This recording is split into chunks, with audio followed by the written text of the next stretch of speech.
नमो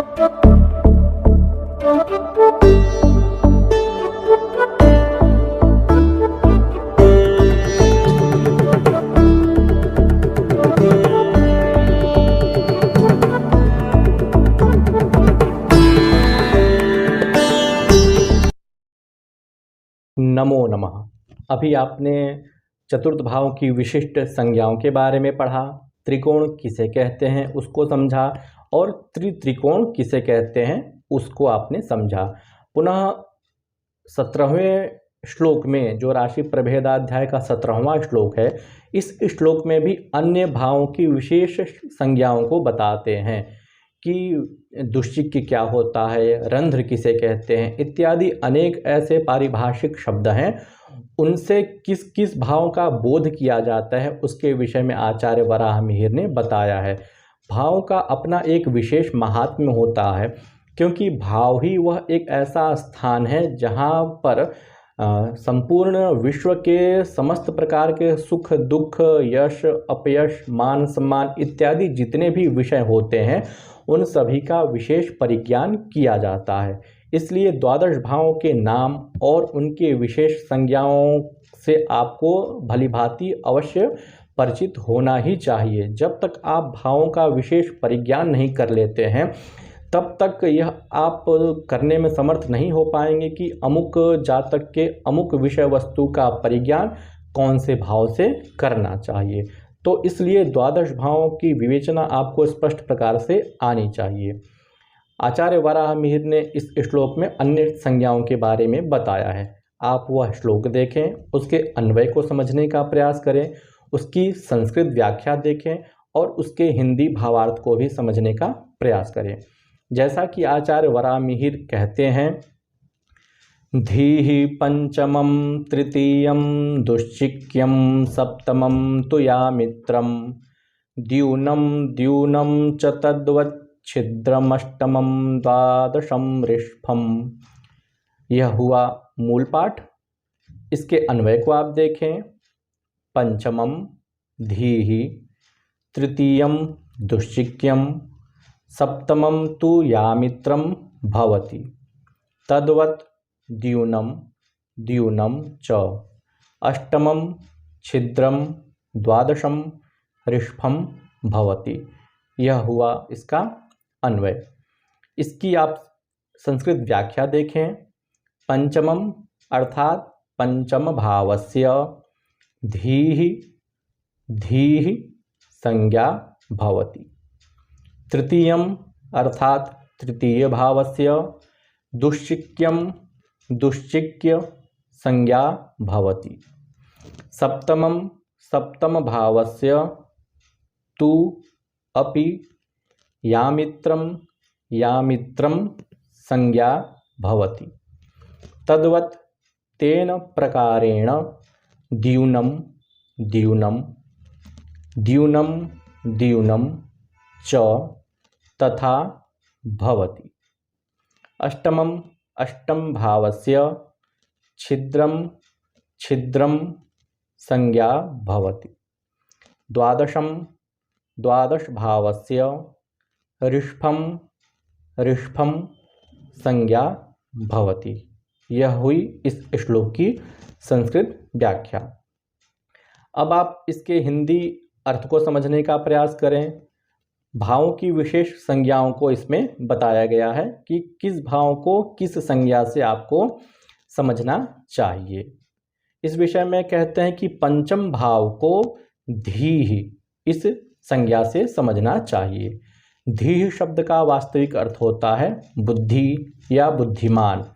तो पंचम भाव जो वस्तुतः बुद्धि का द्योतक होता है, विद्या का द्योतक होता है, तो इसलिए धीहि संज्ञा उससे संदर्भित है जो पंचम भाव को कहा जाता है। इसी प्रकार से तृतीय भाव को दुश्चिक्य ऐसा कहा जाता है, क्योंकि यह तृतीय भाव की विशेष संज्ञा है दुश्चिक्य।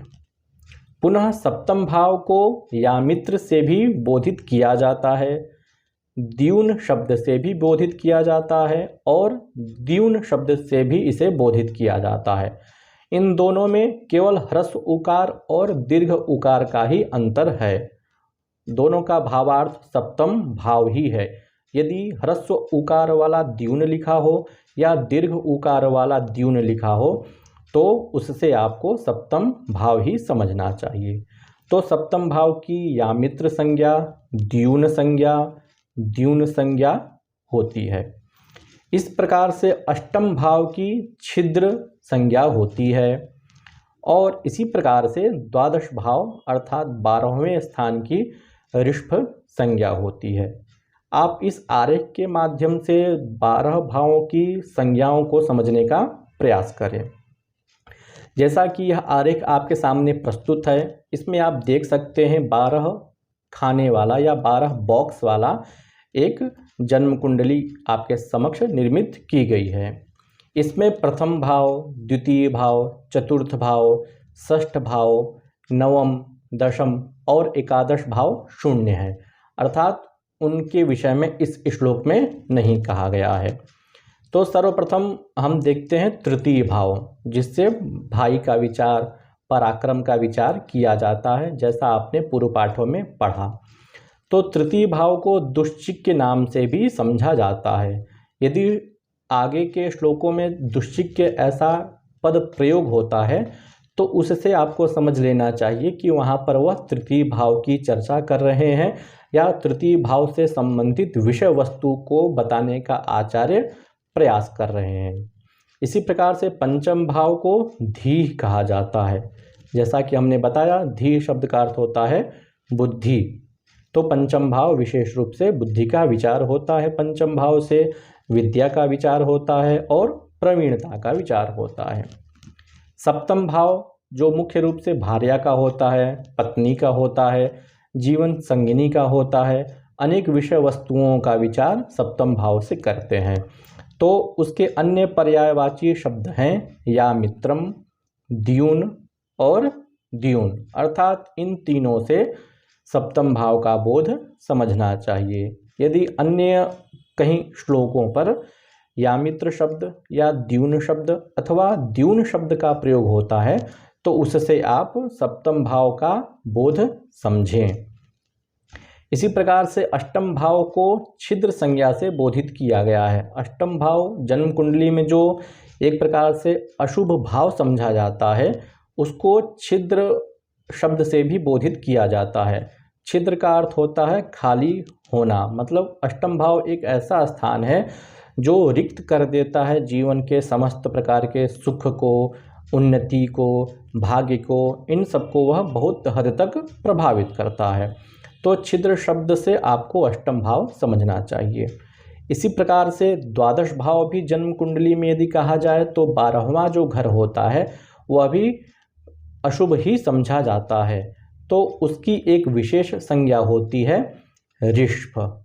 ऋषभ शब्द से आपको द्वादश भाव का बोध समझना चाहिए। तो इस श्लोक में दुश्चिक्य अर्थात तृतीय भाव को समझें, पंचम भाव से धीः को समझें, सप्तम भाव से यामित्र इत्यादि को समझें, अष्टम भाव से छिद्र को समझें और द्वादश भाव से ऋषभ को समझें। तो यह भावों का विशेष विचार आपको अवश्य करना चाहिए कि कौन से भाव से किन किन विषय वस्तुओं का विचार किया जाता है।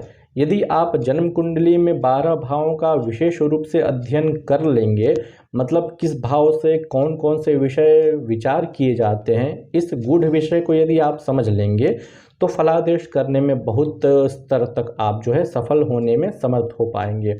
क्योंकि समस्या इसमें यह उत्पन्न हो जाती है कि जो जातक है या जो प्रष्टा है वह प्रश्न पूछ रहा है और जो प्रश्न पूछ रहा है वह किस विषय से या किस भाव से संबंधित है, इसका यदि विशेष रूप से परिज्ञान हो जाए तो उसके फल को कहने में बहुत हद तक सरलता हो जाती है और फलों में स्पष्टता भी आती है।